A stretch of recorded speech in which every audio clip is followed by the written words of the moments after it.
Trump's latest comments calling early voting stupid. What's that all about?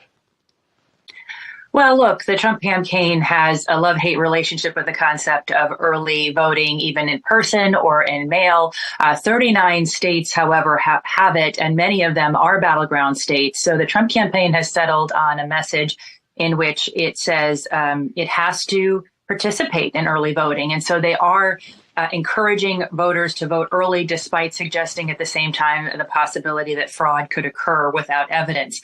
J.D. Vance, the vice presidential candidate on the Trump ticket, he made this argument in Charlotte, North Carolina earlier this week, saying, quote, "I don't love that Election Day has become election season, but, quote, we got to play by the rules that are set. So use it." And keep in mind, at the same time as continuing to be critical of early voting, the Trump campaign did roll out its own early voting campaign in June, calling it Swamp the Vote. They rolled that out, and Trump at the time saying, quote, "We will use every appropriate tool to beat the Democrats." We have to remind our viewers, right, that the American election is Jessica, what about Trump's comments about abortion and women at a rally in Pennsylvania? He called himself a protector of women. What did he mean by that? I'm sorry, I was speaking and I didn't hear your question. Can you repeat it, please? Apologies. I was asking you about Trump's comments on abortion, where he recently said that he's a protector of women. Well, we can't get into the mind of Donald Trump, but he seemed to be buttressing that argument when he made it with the idea that he would protect women economically, that he would make sure they had the finances they needed to put groceries on their kitchen tables, to pay the bills, etc. It was also really the Trump campaign's response to the criticism that he is not getting as many female votes in the polls up until Election Day as he is male votes. And he's trying to go after those female voters and make the argument that they will be economically safer with him under a President Trump. All right, Jessica, do stay with us because we have another story that we'd like your views on. According to several source-based media reports, Donald Trump will return to Butler, Pennsylvania, the site of the first assassination attempt. This could happen as early as next week. A rally is reportedly scheduled for October 5th and will take place at the Butler Farm Show Fairgrounds. That's where the gunman, Thomas Crooks, shot at Trump. A bullet grazing Trump's ear on July the 13th. As you would remember, the setup for the upcoming event is likely to be similar to the July rally. Trump has repeatedly said that he'd return to Butler, writing on his social media platform in late July that he was going back to Butler for a, quote, big and beautiful rally, unquote. Now, Voice of America correspondent Jessica Stone standing by with more. Jessica, security will be extremely tight given no one really wants a repeat of a copycat attempt, something that law enforcement has warned of in the past few months. Yes, and of course, we have to remember that there have been not one but two attempts on Trump's life since he began running for office this time. Secret Service saying that it will increase security around the president after that second assassination attempt in 2 months. The House of Representatives also unanimously voting to make security protections equal for candidates as they are to presidents. And so if that gets passed in the Senate, we're going to see a sea change in terms of the level of protection that presidential candidates receive on the campaign trail. Trump's security visible on Monday when Trump went back to the battleground state of Pennsylvania, the site of that first assassination attempt. He got off the plane and he had many Secret Service agents really close to him, which is something we haven't seen in past appearances. They've been a little bit further back. Meantime, we know that 58-year-old Ryan Ruth, who is charged with firearms possession in connection with the most recent assassination attempt on President Trump in Florida on September 15th, he, in terms of court filings, we got some information that he wrote a letter, quote, to the world calling his actions an assassination attempt on Donald Trump. And remember, President Trump did get bumps in the polls after that first assassination attempt. So going back to Butler is key for the campaign as it sits now to make sure that he can secure those 19 electoral votes in the state of Pennsylvania, which is key to his victory if he gets it in November. Jessica Stone with Voice of America, appreciate your time joining us here on NDTV this morning. In other news now, Russia, Iran and China are using artificial intelligence tools as they increase their effort to sway the American population ahead of the November election. That's according to intelligence officials in the U.S. As AI advances at a rapid pace, so does its threat on democracy and the elections. Throughout the U.S. polls in the race, we've seen various incidents of AI use. Vishal Vivek reports.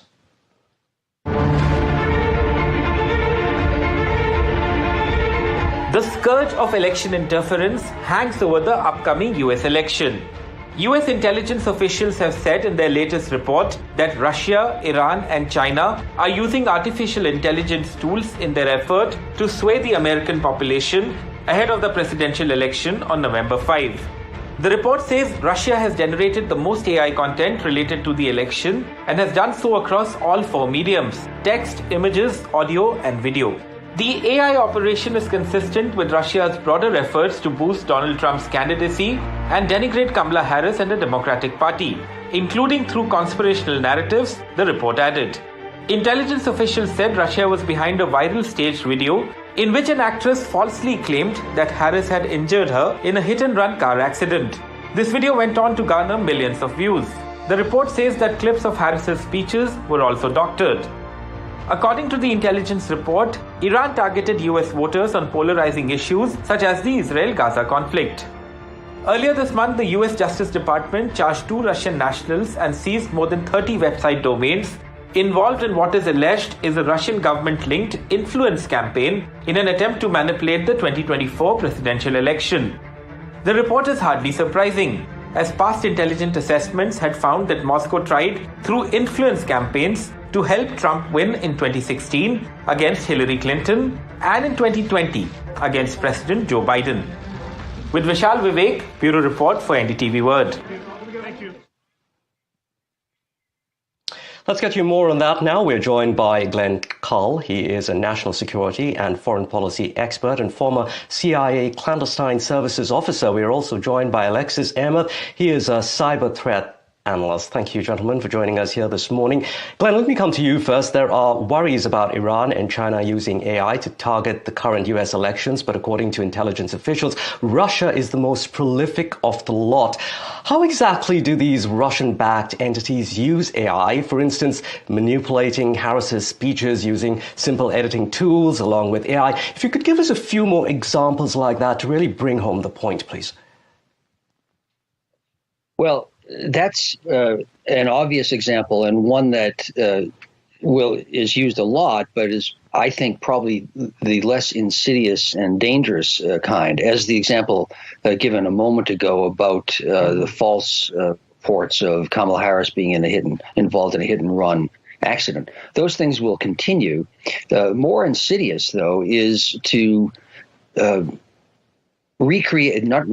create an almost infinite number of voices that appear to be legitimate from different walks of life in America, say, if we're targeting America. So you might have someone who presents him or herself as someone coming from the south of the United States, or being a Black American or an Indian American, or representing gun rights or gun opponents, and just expressing an opinion that goes into then the social media discourse that ever so slightly reshapes the debate and the impressions, the consciousness of the people who receive that particular tweet or Facebook posting or any sort of kind of social media expression. And that then changes what Americans think about an issue, then a candidate, then a party, and then the election. The Russians are past masters at not necessarily undermining Kamala Harris, say, in this current context, but in fomenting discord that undermines the Americans' belief in respect for participation in democracy itself. And as the society becomes more in turmoil and the system more doubted, all of that redounds to Russia's benefit. That's the kind of thing that AI can do hundreds of thousands, millions of times more effectively, literally, than traditional intelligence officers who would actually write a message and try to plant it. Okay. All right. Alexis, now, if I spot a video saying that Kamala Harris was involved in a hit and run, the video that Glenn just mentioned, the first thing that I would perhaps do is to cross-check on a reputed news website. Aren't users really sophisticated enough to spot the fakes from the lies, or are we giving ourselves way too much credit? Well, I think it's obviously something that's becoming more important, with the advent of AI and deepfakes. I think deepfakes are sort of the key, one of the primary factors in this. Another thing to understand is, or something that can possibly make it easier to detect, is understanding the strategies sort of imposed by, these threat actors or nation-state backed groups. It's very important to understand that based on what we've seen and multiple intelligence reports, that one of the strategies, again, augmenting deepfakes, is sort of the automation of this disinformation. And one of the flaws in the strategy is sort of based around how it is sort of employed. So what that means is, it's not enough to just have these videos posted.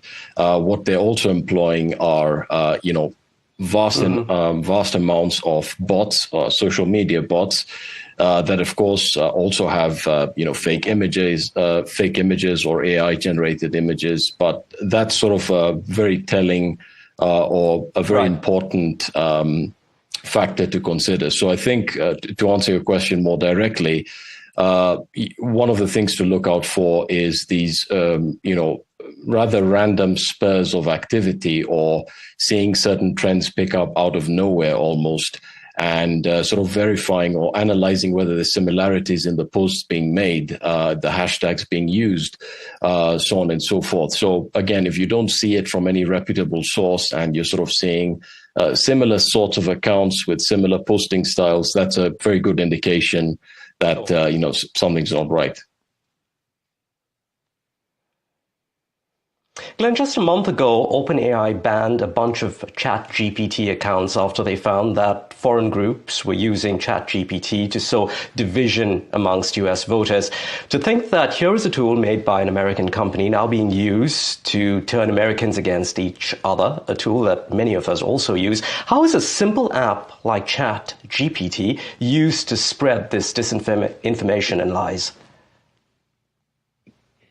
Well, as in the ways that I touched upon, and I know for a fact many ways that I don't know about, because AI is not my personal expertise. But what you do is, it doesn't matter if the likes of the three of us who are talking identify something as suspicious and then debunk it. That's good. That's necessary. We must do that. But the simple fact of introducing something that is false or debatable or different into the debate changes the frame of reference. And it is unfortunately a psychological truth that a lie repeated frequently comes to be believed. And even if it is not believed, psychologists have shown us that even if you know the true answer and you hear a false answer, the way you think is changed. It's shocking, but that's what happens. Mm-hmm. So a ChatGPT will, as I say, pretend it will generate millions of different individuals, fictional individuals, who are then posting things on Facebook and on Twitter and on Truth Social and on LinkedIn and so on and so forth, which even in the act of debunking change the nature of society's perceptions. And when that is done with the express objective of creating discord, it's much easier to break things than it is to build them. Then you have altered society. Let's take a gross example that we all know about. Donald Trump talking about ingesting bleach as a way to fight the pandemic, the COVID-19 strain. Well, that's a lunatic thing to say, but we now have millions of people cheering at rallies in support of this lunatic idea. That's what happens millions of times over.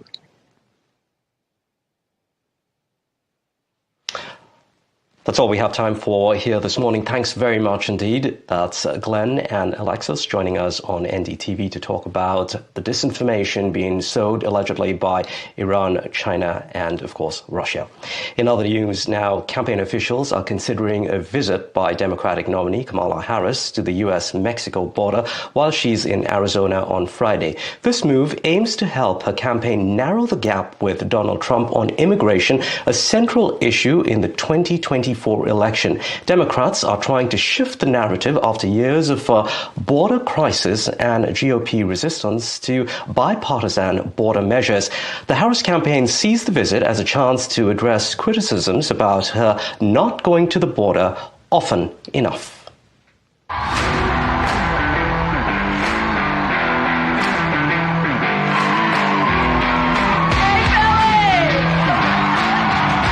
Vice President and Democratic Party candidate Kamala Harris will be in Arizona on Friday.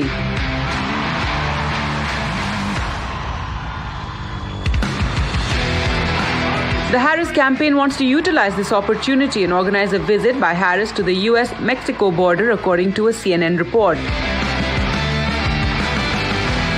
The objective is to close the gap with Republican candidate Donald Trump on the major election issue on immigration. The gap in polling remains a concern for some Harris campaign officials as the former president holds a lead on the issue. The Republican Party has been attacking Harris over her not visiting the border enough.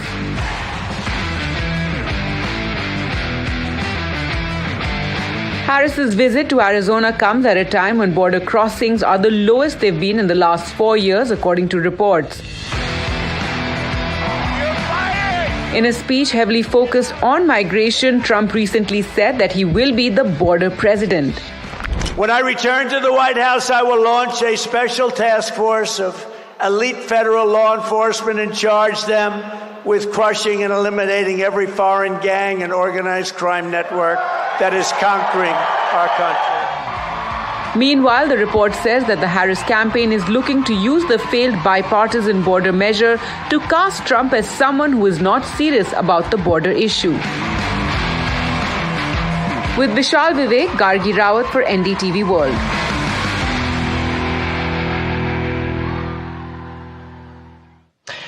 A star-studded celebrity lineup adding to the already dramatic race for the White House. There's Oprah for Harris, can't forget Taylor Swift as well. Donald Trump has Hulk Hogan, and can't forget Elon Musk. Musk has even become a defender of Trump, most recently suggesting that tech companies like Microsoft and Google are making disappropriation large sums of money to the Harris campaign than to Trump. So, how much do these celebrity endorsements really help? We're joined by Art Istopinen. He is a political analyst and joins us from Washington, D.C. Art, a new study by Harvard University by Ash Center found that celebrities do play an influential role when it comes to elections. But as far as directly being influenced by a celebrity endorsement, how much do these endorsements really help? The reality, Allister, is that it does not, because people like Taylor Swift or Oprah are billionaires that do not have the same problems that the average Americans are going through right now because of high inflation. Thanks to Kamala Harris and President Biden, people cannot pay the groceries. The gas is too high. The prices of rent, of healthcare insurance, of car insurance, car payment, everything is very costly. And the American people are feeling a lot of pain, and pain that Oprah or Taylor Swift do not have to face every day, right? So in my opinion, the 7 state that are in Okay. play right now, that the polls are very tight, is the American people don't really pay attention to these celebrity endorsements. Art celebrity endorsements can also be problematic, yeah, because let's take a look at Hillary Clinton in 2016. A huge bunch of celebrity endorsements actually hurt her, critics saying that endorsements from Katy Perry or Beyonce may have put some people off, thinking that Clinton was more a candidate for the liberal elite. Do you agree? Absolutely, and that's the problem. That's what we're seeing right now with the Democratic Party. That all of these political elites, Democratic elites, they're making a lot of money. They're making money. If you have money in the stock market, if you have gold, if you have bonds, if you have crypto monies, then you're doing really well. But the average American, the silent majority, is suffering. And the silent majority rejects all of these billionaire, whether you're a musician or an actor or an actress from Hollywood, saying that they're going to endorse someone who has absolutely no plans on how to fight inflation. And that's the problem. Thanks very much indeed. That was Art Istopinen. He was joining us from Washington, D.C. Thanks, Art, for your time. That's it for U.S. Election Watch. I'm Allister D'Souza in Washington, D.C.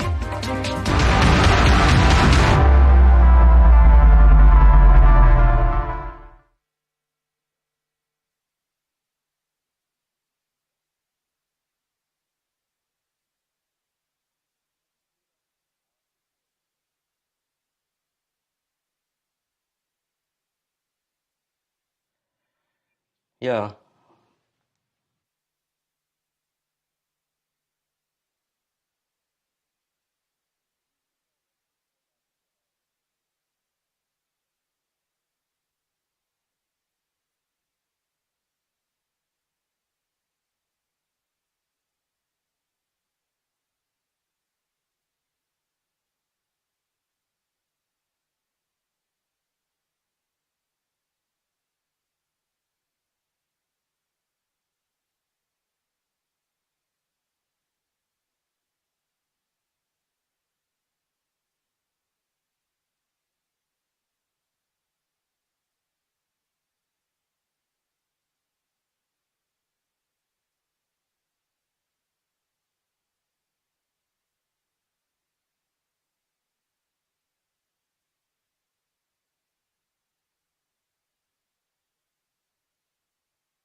Welcome to Left, Right and Centre, and I'm Maria Shakil. First, a look at the headlines.